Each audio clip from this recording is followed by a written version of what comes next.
Today we're going to be talking about emerging markets. So we're going to primarily focus on Thailand, the UAE, and then we're also going to briefly talk about Japan.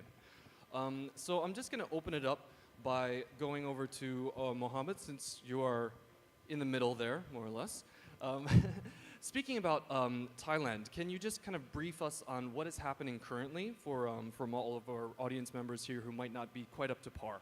Sure. I just spent a month in Thailand. I came back less than 2 weeks ago. Okay.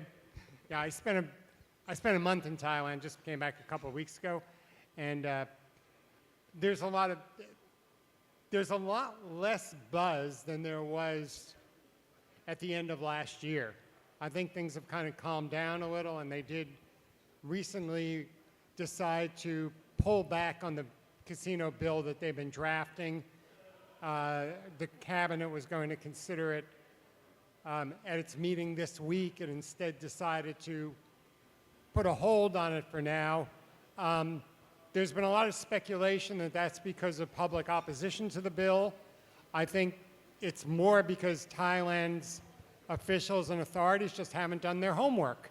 They haven't really created regulations that are going to allow the biggest and best casino companies in the world to operate there. And they haven't really thought through what they're doing.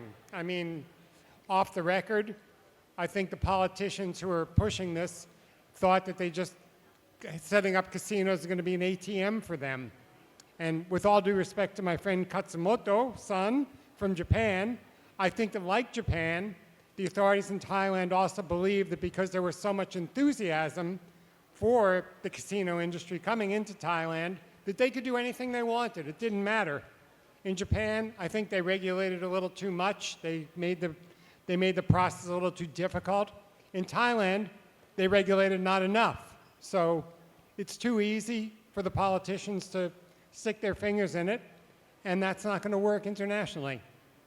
Now, you did mention that they stopped, basically. They were going forward very, very quickly with everything. Martin, I wanted to ask you, what are your expectations for what's going to happen next? Well, that's a tough question because it's really not clear at all what's going to happen next. We've been put into a kind of, what do they say in Hollywood? Production hell? Pre-production hell, right? We are still not able to access anything remotely close to what's going to be the final draft of the legislation that's going to go to the Assembly. We are still not clear about the veracity of the requirement that a Thai national who gambles at the casino must have $1.5 million in cash in provable assets, that is to say bank accounts. Now, from the beginning, when that was added to the legislation by the presidential authority that oversees the drafting of legislation, the people that I spoke to who were very excited from the beginning about international investment in casinos wherever they were going to be located started to use words like deal breaker. Not a good sign this early in the process. At the same time, I think we have to give Thailand a little bit of leeway because unlike Japan and unlike South Korea and unlike other parts of Asia, Thailand is a place where not too long ago the idea of there being integrated resorts was quite fanciful.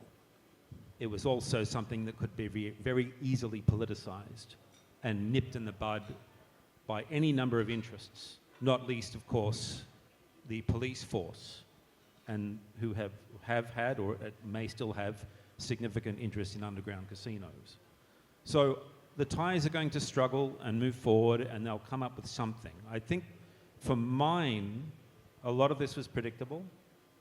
The less predictable element, though, and the macro element that I've been watching kind of carefully is the one that concerns me the most, including in regards to international business, and that is the role of China. We saw quite recently that when the Prime Minister of Thailand, Paetongtarn Shinawatra, visited Beijing, a state visit where she met with President Xi Jinping, and he very openly gave pretty much what is a warning to the Thais about what this operation was going to be. And that is, we know what you're doing. You know that we don't want Chinese nationals gambling anywhere in the world. Watch out. And since then, at about the same time as that meeting, of course, we saw the Chinese influencing the Thai government in cutting off power to sections of Myanmar on the border because of illegal operations and human trafficking, which all makes sense. The thing that worries me much more than that, though, in terms of Chinese influence over the Thai political process, is the repatriation of 40 Uyghur civilians who have been in Thailand for more than a decade. And despite the Thais being offered options to house them in other parts of the world, they kept them locked up and have now sent them back to China to likely a grisly fate. And a decision like that comes right down to sovereignty. It also comes to other things like respecting human rights, respecting international law. And for them to cave on that issue, it was an extraordinary thing, and it would be a lot easier to cave on any gambling issue that the Chinese might throw their way. Well, I'm going to pull it back to economics just for a second. Let's bring it back to the 1.5 million in the bank account. A lot of these people, a lot of the operators which are looking at Thailand are expecting that Thai locals will be able to gamble. That is a major part of what their investment would mean. Tiago, do you think that if in the possibility that Thai locals are not able to gamble, or they've put such strong restrictions in place, that this would still be attractive for international operators? Well, I guess we've been talking to the same sources because if you talk to people, and there was a lot of enthusiasm about Thailand, and all these recent developments, you clearly see that they've been backtracking a little bit because this really constrains any return on investment that they can have. It would considerably limit the source of clients they could have. And all these little things, you could see, for example, a difference between what happened most recently. It was Japan, where everyone jumped immediately, and you would have them publicly saying which places they wanted to go, opening offices, moving ahead with the process. And now it seems that nobody wants to shoot before all the ducks are lined up. Basically, they kind of flag their interest, but they are waiting to see what happens. And if you talk to people from the supplier side, from the operator side, they are working on it. You clearly see that they start to have teams. They are hiring people to be on the ground to check what's going on. But with what happened last week, with this clause that whether it's off, whether it's on, nobody knows what's going to happen until we see the draft bill. But I think some of the enthusiasm basically went away. They want to make sure of what comes up, what is written, and then they will eventually decide to move forward. But that will really depend on what happens next in terms of the legislation. Can we agree, though, that the optics are pretty terrible? I mean, that clause alone seemed to speak to an inability of the people who were trying to get this on board, get the momentum rolling. To put that in there actually undermines trust in the ongoing process. Would you agree? Well, I think that clause, the $1.5 million clause, was in there in part to protect the current gaming interests, which are the underground casinos and the border casinos. Thailand is surrounded by, I think it's 72 casinos around its borders, and a lot of them are owned by Thai interests.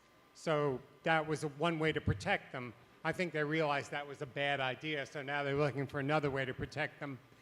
If I may speak to one other thing about investors, the investors who remain enthusiastic about Thailand are Thai investors, and this makes Thailand very different from Japan, where no major Japanese companies, with the exception of Oryx, raised their hand to say, we want to invest in integrated resorts in Japan. In Thailand, virtually every major Thai group that matters is interested in investing in casinos, they all have experience building large real estate developments that include mixed-use developments. So in a sense, they could build another Icon Siam and just add a casino in the middle of it, and that might work for them, might even work for them economically. What that would not do is encourage tourism, which is supposedly one of the main goals of this exercise. And if I can add to what Mohammed was saying in his opening remarks, when they try to push the legislation, you would see a lot of details regarding how many licenses, tax rate, all of those. But there was no information regarding oversight, regarding social safeguards. There was no details regarding those points, which are quite important for the industry to be regulated and to know what are the rules. So at least publicly, that information was lacking.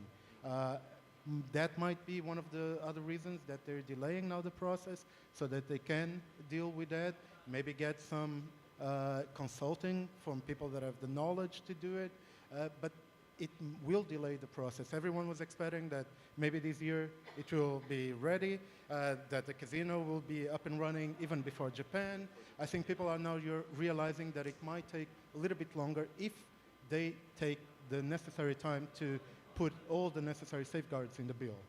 Well, and the timeline for, let's say, big multi-billion-dollar IRs will also depend on the location. Now, we have 4 different locations which have basically been put forward. We have Bangkok, Chonburi, Chiang Mai, and Phuket. That goes in line with funneling more tourists into a country which already welcomes about 40 million tourists a year, right? The Bangkok has the land issue. Where would you guys envision, and I'm just going to throw this in here because I love to see journalists fight, where would you envision that the first big multi-billion-dollar IR could open? Mohammed was there. Well, there are two prime sites in Bangkok that would both be ready for action, in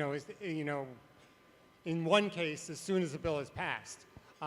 Just north of Bangkok, there's a development called Impact. It's the largest convention center in Asia. It also has an indoor arena. It has a community of 300,000 people around it, all developed by a publicly listed company called Bangkok Land. So that's one site that could be ready to go. South of Bangkok is Bang Na. If any of you have been to Bangkok and been shopping at the first IKEA in Bangkok, that's in Bang Na. It's a major site for retail. It's connected to the SkyTrain. Impact will also be connected to the SkyTrain later this year. And those are 2 primary sites in Bangkok for it. In Chonburi, there are a lot of people who want to put at the airport, Utapao, and the family that runs the SkyTrain is actually involved with that group. There's also another idea for Chonburi, which is to put it in Pattaya, which is a resort, a down at the heels sort of resort area. So those are 2 options for that. I think Chiang Mai is a non-starter. Phuket Hard Rock has said that they could do a small-scale integrated resort, convention-based integrated resort there, but the investment there would be approximately $1.5 billion, which is half of what Thailand's asking for. Exactly. I think this is an important point, which is you cannot expect companies to invest the same amount or require them to invest the same amount if they go to Bangkok, if they go to Phuket, if they go to Chiang Mai. It really depends on what you're looking at. And you should, there should be a plan that in particularly, for example, Phuket, doing something more MICE related, there should be a division on what they are looking, what they want to explore, which markets, which segments, and what would be the required investment. Because it wouldn't, of course, all the major operators will probably be looking at Bangkok, but probably you would require smaller operators for other places there. And the investment could not be exactly the same amount that you expect in Bangkok. How does that then tie in with, and again, this is open to the panel, how does that tie in with the requirement that they can only have a maximum of 10% of the overall entertainment complex be dedicated to a casino? And do you expect that to stay the same? The same figure? A long time ago, a casino operator told me that number is irrelevant. You just build another parking garage, you know, so it doesn't matter. They can make it 3%. It doesn't matter. So I think that's important. I think the other thing to mention about location is that if you build it in Bangkok, if you build 2 in Bangkok, you basically kill anything else outside of Bangkok. It just won't work economically. The tourists are already coming to Bangkok. If you're serious about driving tourism, then you put it in Pattaya, you put it in Phuket, you put it in or Utapao Airport. If you put it in Bangkok, then all bets are off for everybody else. Martin, I can tell you're itching to say something. The one-size-fits-all model was a disaster for Japan because the central government wasn't willing to be flexible enough to meet the needs of localities. I'm with Paul Steelman on this, you know, the famed American casino architect, he was in Taipei last year and it talked about the cluster effect and the importance of a cluster effect. And we've seen that in Macau, we've seen it in Las Vegas. I question the wisdom of the necessity of distributing large-scale casino premises around regions. Why that would not be better invested in a strip in one of the places you described, Mohammed. Instead, I can't see why that wouldn't be a better idea, and it would also potentially increase confidence in the overall project. But then again, hey, I'm not an investor, but what we've seen in Japan, and I think just as powerfully and dismally in South Korea, is that if you don't know what it is that you're aspiring to and then attempt to codify it, you'll end up with nothing. In Japan's case, they had a tenacious applicant in the form of MGM Resorts International. But the reason they were successful in part was because Osaka was a very different regional government with a very strong local identity and a very strong local corporate presence. Very unlike the rest of Japan. If Thailand can get around that problem, that's fine. But economically speaking, frankly, I would have thought they would be better off making use of existing infrastructure instead of having to create stuff. I'm sure that we're going to have a lot of segues of the topics that we're talking about, which will bring us back to Thailand, but I don't want to forget the other regions that we're focusing on. So it does seem like we've had a lot of tie-ins with Japan here. Tiago, I noticed that you had written something recently regarding the second round. So we know that Osaka is happening. There's already something like 8.3 billion, which is going to be the investment. That's probably going to go up. Do you think that a second round is likely? And is there any interest given how many hurdles the companies have had to go through to even get to this stage? Well, if you talk to people there, you know that there is interest and they're talking about a second round. The issue, and it goes back to what already happened in the first round, right? You have the Japan Tourism Agency trying to assess the interest from the local governments. You have the local governments going, it's maybe, until you come forward and you tell us what's going to be the process, if anything changed or not, how can we do it? They don't want to commit as well. And you've seen places like, for example, Wakayama or Nagasaki was one of the examples that they tried, they failed, and they did admit that it was very troublesome and very challenging. And they were not sure if they're going to go for a second round, depending on what are the requirements that are set forward. So it really, they're looking into it. From our understanding, they've been talking with local prefectures since late last year, trying to assess their interest, but until there's a commitment saying, okay, we want to move forward, who's stepping up? I don't think any of the prefectures will commit to it. So it's kind of a cat and mouse game until they decide, okay, what's going to happen? It will probably take some time. I think eventually they will start moving on that this year. If they really want to do it by next year, they will need to start preparing it this year. Hopefully, we will get some more updates on that later this year. Well, and there was a lot of public opposition, which we're also seeing in Thailand. So do you think that for both countries, could public opposition not only shut down a second round of casinos, casino bidding in Japan, and could it potentially derail the possibility of casinos in Thailand? Nice, easy question there.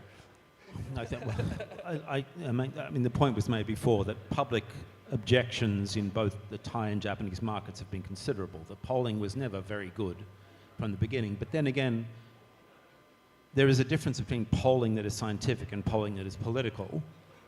And as time has gone on and as our overall, as communities around the world become more interested in politics and science, we tend to believe everything that's reported. The fact of the matter is that if you want to actually educate people, that's what the Japanese have been doing, actually. Despite the polling, they've been putting out all sorts of education campaigns about responsible gambling. They've been ensuring that responsible gambling and accountability is being put into legislation. All right? So in that regard, I wouldn't be concerned at all. I think public sentiment is fickle. It's easily changed. It sometimes comes right down to who's asking the questions and who's commissioning the surveys.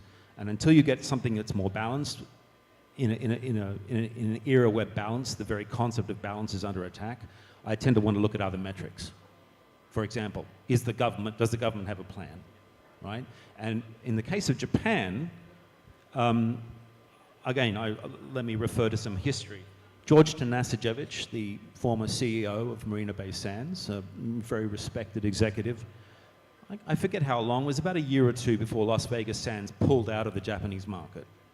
And he made a presentation high up in one of those big buildings in Tokyo at one of the equity analysts' shops, where he effectively gave a warning to the Japanese government, not so directly spelled out, because he's a very professional and diplomatic man. But it basically said this: we have a problem. And the problem is that if you give us a license, if we get it in this location, our licensing is vulnerable to local elections and local governments coming into play who might decide to throw us out. What are you going to do about it? 2 years later, or whatever it was, the central government did nothing about it.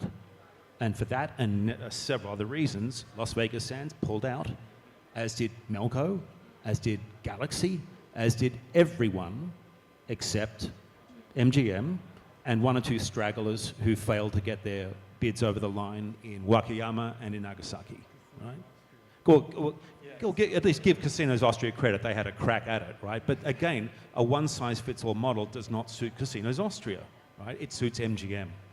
So the short version of this long-winded reply to your question is this: Japan's central government has to start working more in concert with the regions, but it also has to understand that it's going to need to be flexible in terms of its, any upcoming new legislation to meet the needs both of ordinary people, but also the very relevant revenue needs of investors. If there's no return on investment, there is no investment. I'm getting frequent flyer miles with my jumping between the two different locations here, but I want to bring it back to Thailand again because that makes a good point. We have seen changes in government quite frequently in Thailand and different parties moving up, moving down. Would that then also discourage any operator from wanting to be involved? Well, my source in Thailand tell me a few things regarding this. One is that coups happen, business goes on. It doesn't matter whether the military's in charge, whether civilians are in charge, business continues. Regarding public opinion in Thailand, whatever polling you may see, other surveys say half of Thai adults gamble. So that provides a pretty good base for you having gambling operations and kind of mitigates any ideas of real public opposition. And other people say that the politicians don't really see don't really see opposition to casinos as a deal breaker. They don't think that people are going to vote on that particular issue, that people are going to go out in the streets on that particular issue. The Bangkok Post is very virulently anti-gambling and anti-casino, so they play up every kind of thing they can find about protests regarding casinos. But there have been no mass protests against casinos, and Thais do mass protests.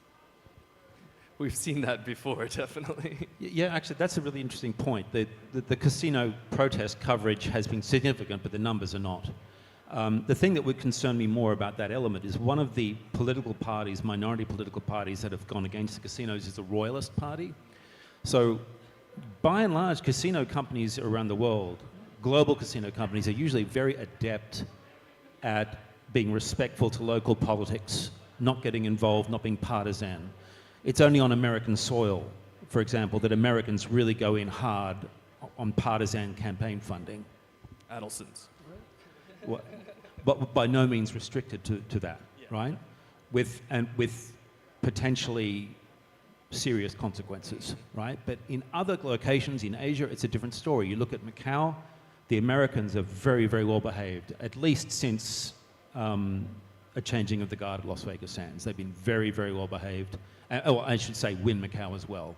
The departure of Steve Wynn helped them on no end. With Thailand, as long as they don't get into the partisan politics, you know, the rural versus the urban split, the democratic versus non-democratic split, and as long as they don't upset the monarchy, there is no reason why they would be not welcome, except for the more sort of campus partisan reasons we mentioned before, you know, individual sectoral interests. So that shouldn't be a problem, and there's been no real indication that it would be from any sector. Tiago, I wanted to ask the proposed taxation rate for casinos in Thailand. Do you think that that's attractive to companies? Well, an operator would know that better than I do. But definitely, You don't have billions in the bank? if you compare it to with other jurisdictions, it seems attractive, right? But again, it really depends on how it comes out in the final bill. Because you've seen so many changes, and it went from the cabinet to the Council of State, and it came out with a lot of provisions that no one was expecting. The ministry then said, oh, we will not include these provisions, and then backtracked again, and they're still in the bill, which is going again to the cabinet eventually to be voted. So it really depends, and I think there's always the political risk, as we were speaking. It always exists in a place like Thailand. But if they do spend a little bit more time fine-tuning the bill, putting exactly what we were talking about, oversight clauses, social safeguards, so that they minimize a little bit eventually of the risks that could arise, that could make it a fair play for everyone and make it more attractive.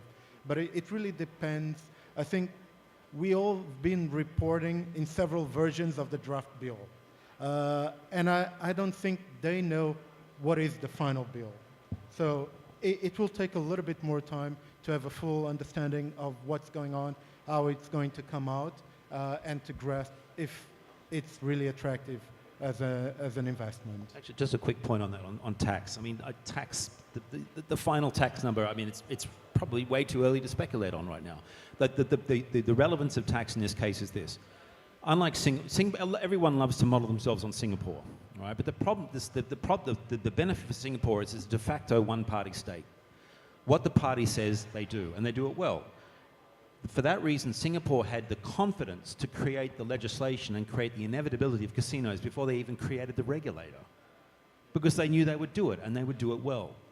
In the case of Thailand, the risk they run there is if the legislation that they introduce does not get broad support in Parliament, regardless of the majority size, they run the risk of it being tampered with down the road. So there has to be a certain amount of consultation across the party lines, I think, for this to be more viable. Otherwise, you're going to end up with a tax rate that'll be either too punishing or too generous, and no one will be happy, and there'll be bitterness and division. So there are a lot of politics involved, but they are the politics of bringing people together, not dividing them. And that's something that is a challenge. But I think with Thailand, it is possible, because we've seen it possible in many other areas as well. We need to leave Asia behind because otherwise we're going to run out of time on this. I do want to go now and focus on the UAE. To be fair, though, Kelso, the UAE is in Asia, at least in the FIFA World Cup. Right? We're not going to get into football politics here. So the UAE, they did establish the General Commercial Gaming Regulatory Authority. We see that Win Al Marjan is growing. They're potentially expected to open in early 2027. I'm going to throw this out to all three of you guys. Do you think that there's going to be another casino in another emirate? Well, it is kind of expected to, right? But it really depends. Again, it goes down to regulation. I haven't seen it. I don't know if anyone has seen it. Does it exist? The issue is you had companies like MGM saying they had applied for a license in Abu Dhabi. You have Win already growing up, and the building is growing fast. You might have Dubai or even one of the other Emirates, but at this point you just don't know, right? Because you don't know what's going to happen in terms of the Emirates, how are they going to attract, or if they're even interested in having a casino. So it really depends on what's going on. And contrary to Thailand or following what Singapore does, whatever they say can be done, right? There's no really concerns about the optics of it. They might want to see how it goes with Win, because we're basically 2 years away, right? They might want to see what's going to happen, how it works out, and eventually you might have some other licenses. There's been talks of one license per emirate. I think that won't happen. But eventually you might have some other licensee there. But it all depends on the emirate itself and if the companies will be interested in investing under the constraints, because there will always be limitations in terms of the partners that you need to have on kind of a management agreement, which is what Win has. So it all depends and comes down to that. Gentlemen, do you have any other thoughts on that? My main thought on this is that I can't for the life of me imagine why anyone would want to go to any of the Emirates on vacation. It just doesn't. It doesn't appeal to me at all. You definitely don't work for their tourism board. No, I'm a scuba diver. I understand that the scuba would be good, this and that. You know, I'd rather go to the Red Sea. I just don't. I just don't see it as a vacation spot, and the luxury 7-star service that you're getting in the hotel will be provided by Philippine workers. So you might as well come here.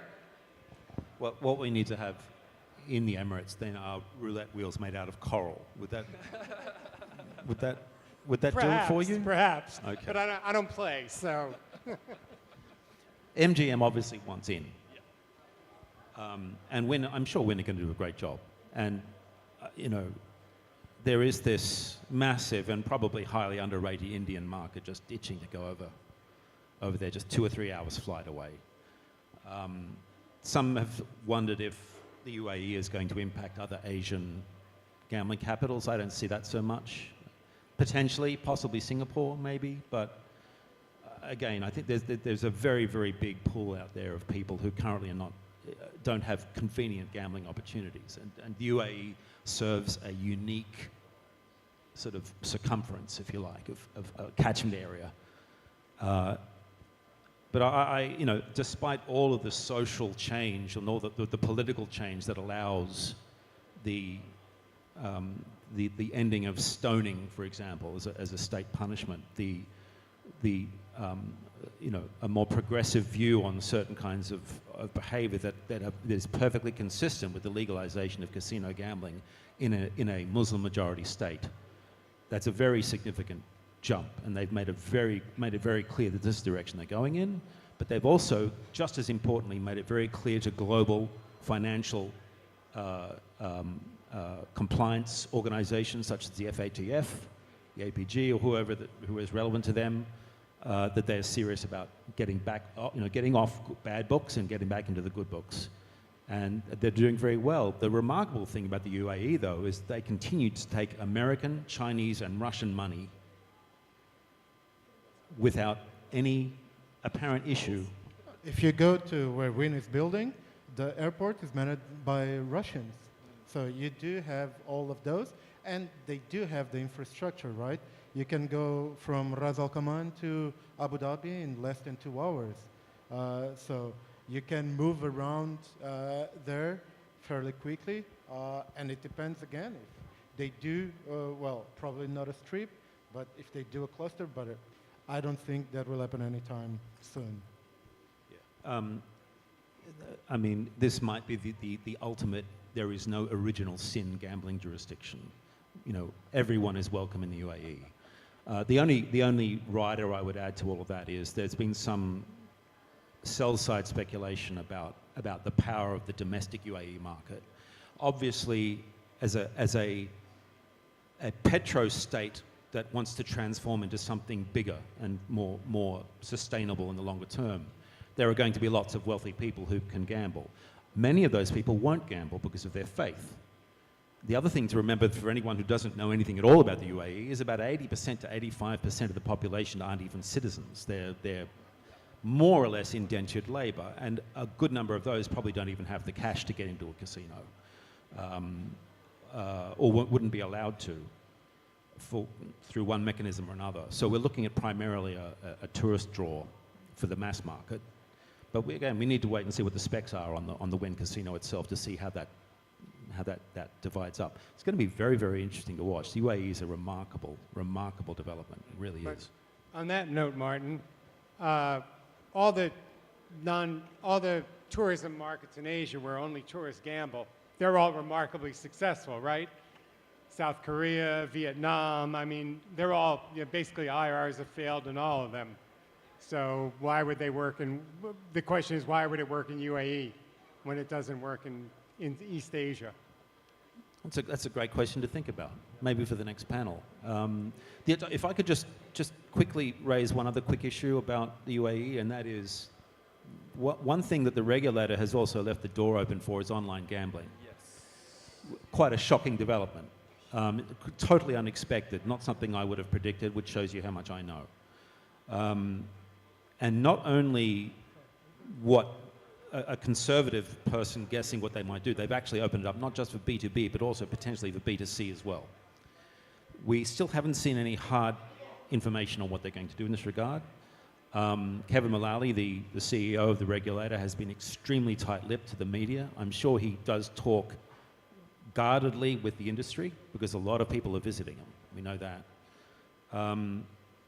But I suspect that we're going to see a sort of a balancing factor element here taking place in terms of we can't go too far in this direction, but we're not going to be completely conservative about it. We're going to find a middle ground where the UAE can be a beacon in the region to the extent that it is permissible and that allows the Emirates to be comfortable.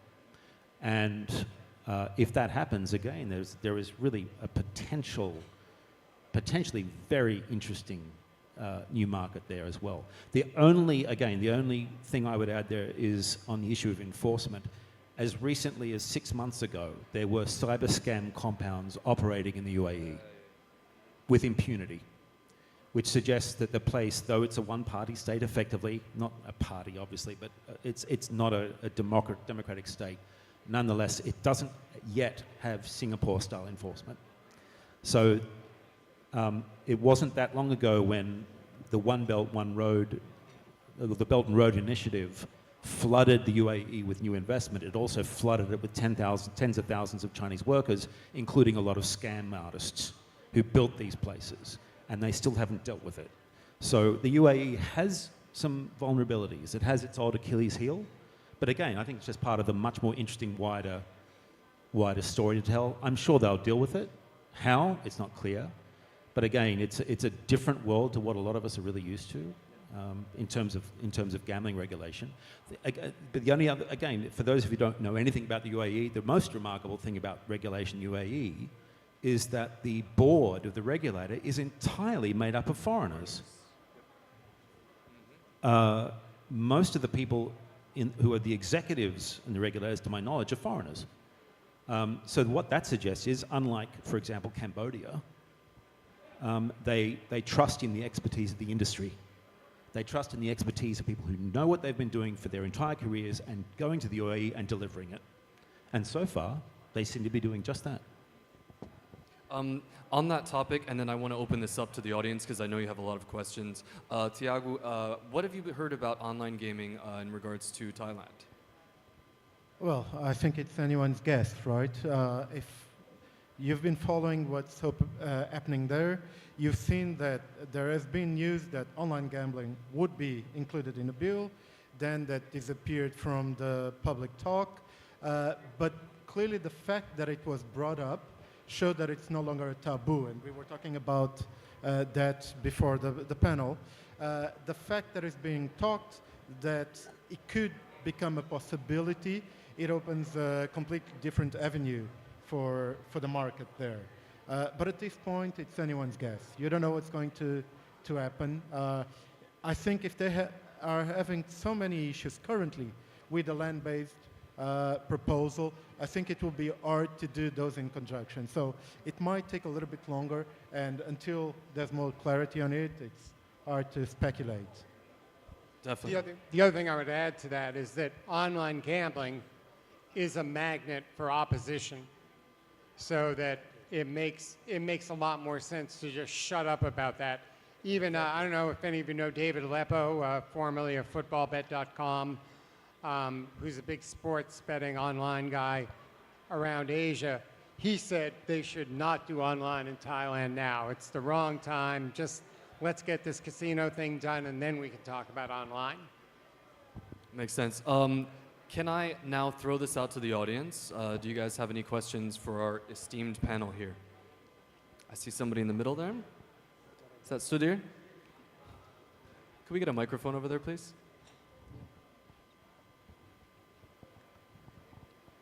There's a mic just there if you want to. Oh yeah, there's a mic in the middle there. I feel like we're going to be on trial here. No. Okay, so my question relates to the UAE, and I was involved in doing the market assessment for WIN at RAK. There are over 200 trips a week from India to UAE, 200 flights, okay, in the course of a week.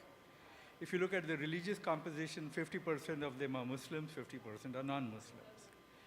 Within the UAE, there are, I think, 2.5 times more Indians than there are Emiratis.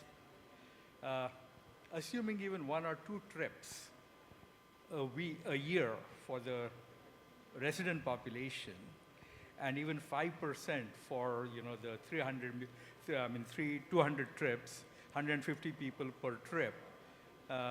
Let's say 5% of them go to RAK. Even then, we are looking at $1 billion plus in revenues, and I think that's a huge market to consider. Look at Nepal, look at Sri Lanka. Majority of the customers are Indian. So I think there's a huge potential there. Just with the Indian market, it's going to be more than $1 billion. Your comments? Definitely, it will be an attractive market in terms of GGR and the revenue that it creates. Not only the places like Nepal or other places, there are final destinations usually. The UAE will have the benefit of being a transit destination as well, not only a final destination. So even though people did not go there directly to go to the casino, a lot of the people that travel from this side of the world, currently, they stop in Dubai. And it's a 1-hour drive to go to RAK. So it could be very easily that you take a couple of days, like Mohammed is saying, yeah, the UAE doesn't have a lot to see, but it does have. You can go to Abu Dhabi, to Yas Island, where it's a very nice place for a family trip for 2 or 3 days for all of the theme parks. You can go north. You go to RAK for a couple of days, you go to the casino.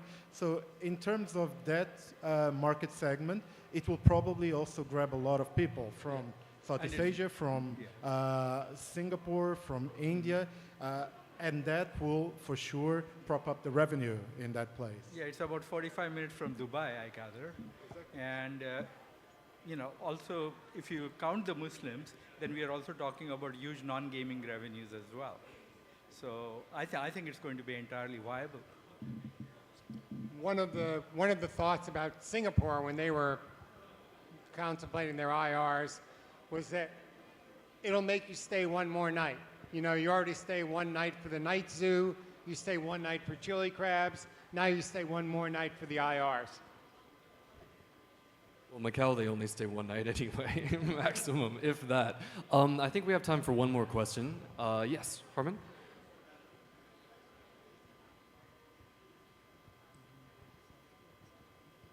I spent a lot of time in the UAE as of late.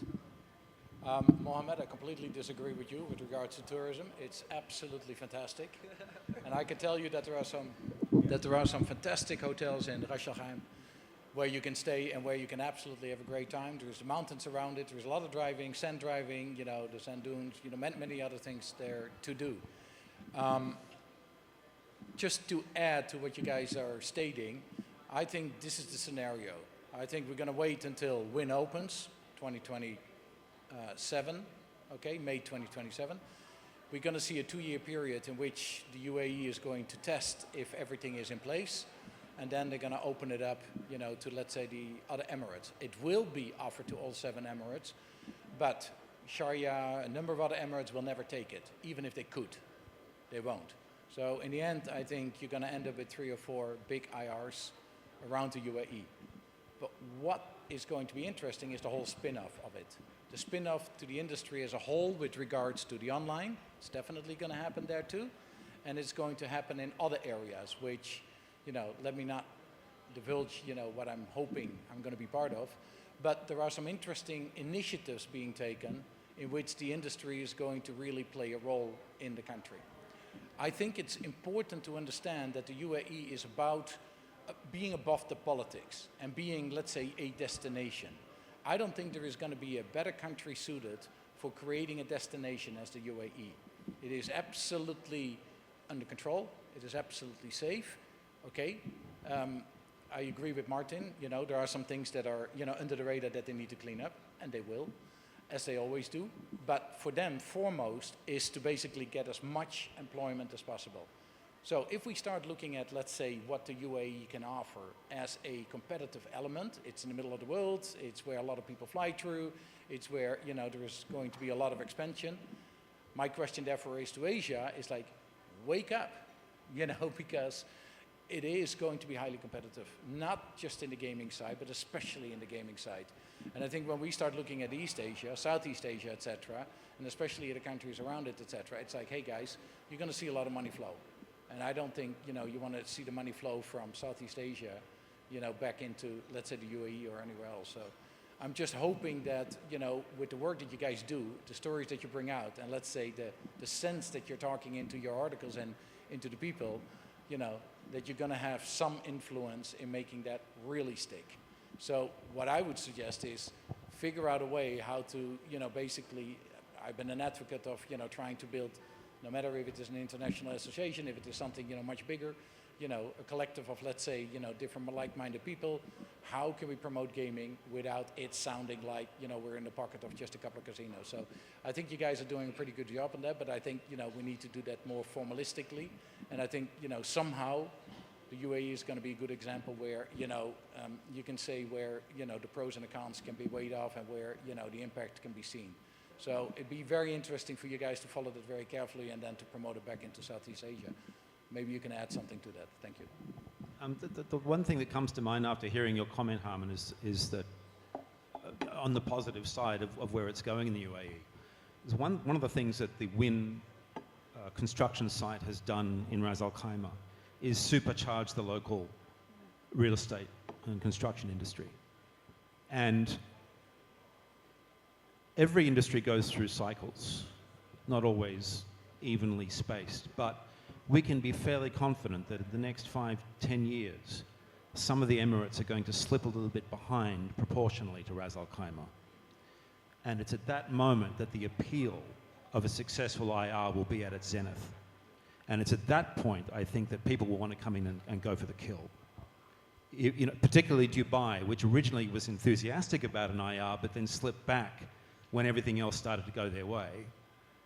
Abu Dhabi's more in the center. They're a bit more pragmatic, it appears. But one way or another, if Win delivers, it's going to be a potential boon for the progressive Emirates because of that wider economic impact in that region that has already started and has a lot of people excited.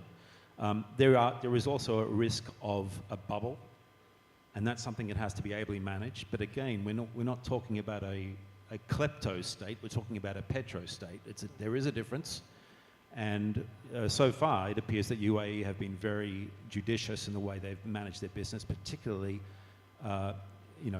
courting the FATF and trying to get the EU back on side in terms of compliance. So put all that together, and the prognosis appears to be very positive indeed. I'm sorry, everybody. I'm sure we could sit here and talk for a couple more hours, but everybody probably wants to get out of here, go network, and have a couple drinks. I just wanted to thank the panelists here, Martin Williams, Mohammed Cohen, and Tiago Azevedo. Please check out their respective publications. There's a lot of intelligent stuff in there. Thank you so much for being with us and sticking it out through the afternoon. Thank you.